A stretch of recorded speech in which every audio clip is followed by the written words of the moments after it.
আপনারা জানেন যে আরজি করের ঘটনা নিয়ে যেভাবে গোটা বাংলায় মানুষ গণ আন্দোলনের চেহারা দিয়েছিল, আমার আপনার পরিবারের মা বোনেরা থেকে শুরু করে সর্বস্তরের মানুষ রাস্তায় নেমেছিল। কারণ চিকিৎসায় পাঠরত কর্তব্যপরায়ণ এক ছাত্রীকে যেভাবে নৃশংসভাবে খুন করা হয়েছে এবং ধর্ষণ করে খুন করা হয়েছে, গোটা রাজ্যের মানুষ প্রতিবাদে সামিল হয়েছিল। গোটা বাংলার মানুষ বিশ্বাস করেছিল দ্রুততার সঙ্গে বিচার হবে, দোষীরা শাস্তি পাবে। কিন্তু আপনি কি দেখলেন?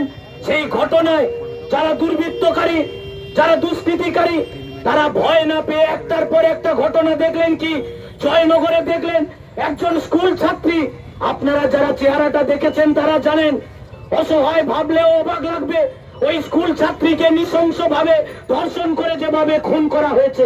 তার আগে আপনারা জানেন হাওড়ার আমতাতে একই রকম একজন ছাত্রীকে ধর্ষণ করে খুন করা হয়েছে।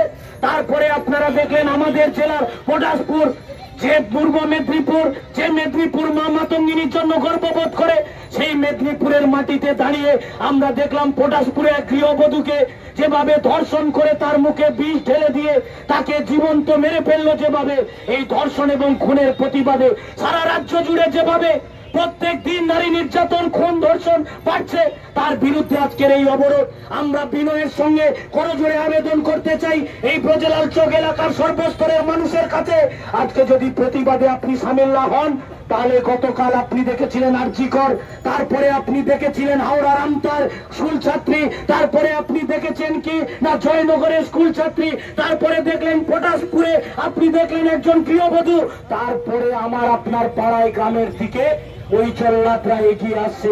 তাই প্রতিবাদে যদি সামিল না হন আর রাস্তায় যদি আজকে নেমে আপনি যদি এই প্রতিবাদে মুখরিত না হন, তাহলে আমার আপনার পরিবারের মা বোনেরা কেউ নিরাপদ থাকবে না। তাই আমার আপনার পরিবারের মা বোনেদের নিরাপত্তার দাবিতে, মা মাতঙ্গিনীর বাংলাতে মা বোনেদের সম্মানের দাবিতে এই লড়াই আন্দোলন জারি থাকবে।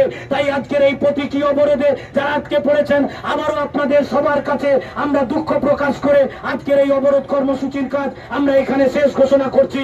আমরা মিছিল করে আমরা বালুঘাটা রোডের দিকে যাব। সবাইকে ধীরে সুস্থে আমাদের এই মিছিলের স্লোগান শাউটিং এর মধ্যে দিয়ে আমরা বালুঘাটা রোডের দিকে যাব। আমার কথা শেষ করছি, অবরোধের কর্মসূচি শেষ।